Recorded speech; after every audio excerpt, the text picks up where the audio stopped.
Inna min afdali ayyamikum yaumal jumu'ah. Sesungguhnya di antara hari yang paling utama bagi kalian adalah hari Jumat.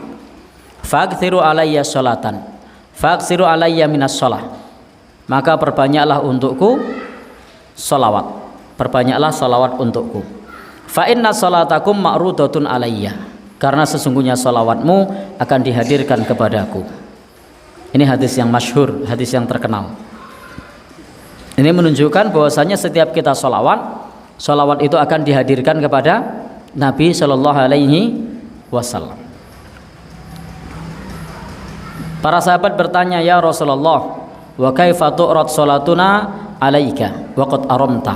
Wahai Rasulullah, bagaimana akan disampaikan kepadamu sholawat kami kepadamu padahal engkau sudah menjadi tulang belulang? Jawaban Nabi, innallaha harrama 'alal ajsadil anbiya. Sesungguhnya Allah mengharamkan atas bumi jasadnya para nabi. Dari hadis ini kita dapat mengambil pelajaran bahwa setiap kita bersolawat, maka solawat itu akan dihadirkan kepada Nabi. Dan manusia yang paling utama yang dekat kepada Nabi itu adalah orang yang memperbanyak solawat. Maka kalau kita ingin kedudukannya dekat kepada Nabi, maka salah satunya adalah perbanyak solawat. Jadi kita perbanyak solawat kepada Nabi. Wa hadza aidan yadullu, dan ini juga menunjukkan kepada dorongan untuk memperbanyak solawat kepada Nabi. Jadi hadis ini sekaligus mendorong kita untuk memperbanyak solawat kepada Nabi Shallallahu Alaihi Wasallam. Karena sebagaimana di hadis yang lalu sudah kita baca, aulan nas bi yaumal qiyamah aktsaruhum alayya shalah. Manusia yang paling utama yang dekat kepadaku pada hari kiamat adalah orang yang paling banyak membaca sholawat.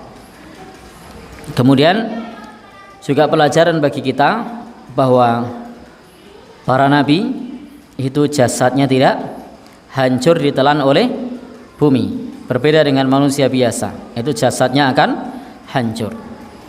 Tidak hanya Nabi kita Shallallahu Alaihi Wasallam, nabi-nabi yang lain. Masih ingat bagaimana kisahnya Nabi Sulaiman?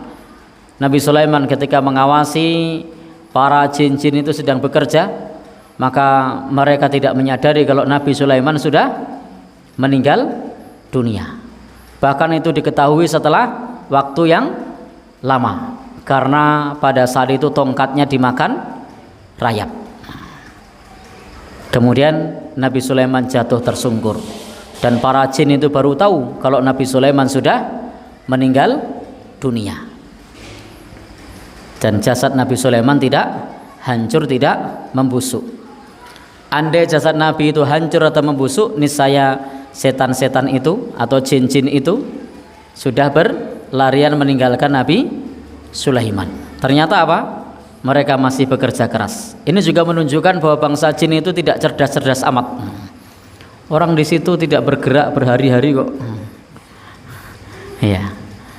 Ini menunjukkan bahwa bangsa jin itu tidak cerdas-cerdas amat. Kenapa? Karena mengawasi di situ tidak gerak-gerak.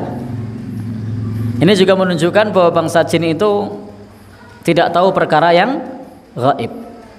Karena tidak tahu kalau Nabi Sulaiman sudah meninggal. Andai tahu yang gaib, sudah bubar itu jin-jin itu. Ternyata tidak, masih bekerja keras. Karena memang jasad Nabi itu tidak hancur.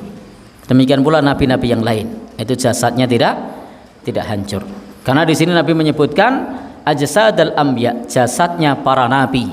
Tidak mengatakan jasadku, tapi mengatakan jasadnya para nabi. Itu tidak hancur. Baik, Bapak dan Saudara yang berbahagia yang dirahmati oleh Allah Subhanahu wa taala. Jadi ini hadis dari Nabi kita Shallallahu Alaihi Wasallam. Adapun selain para nabi, maka jasadnya akan ditelan oleh bumi, akan menjadi tanah.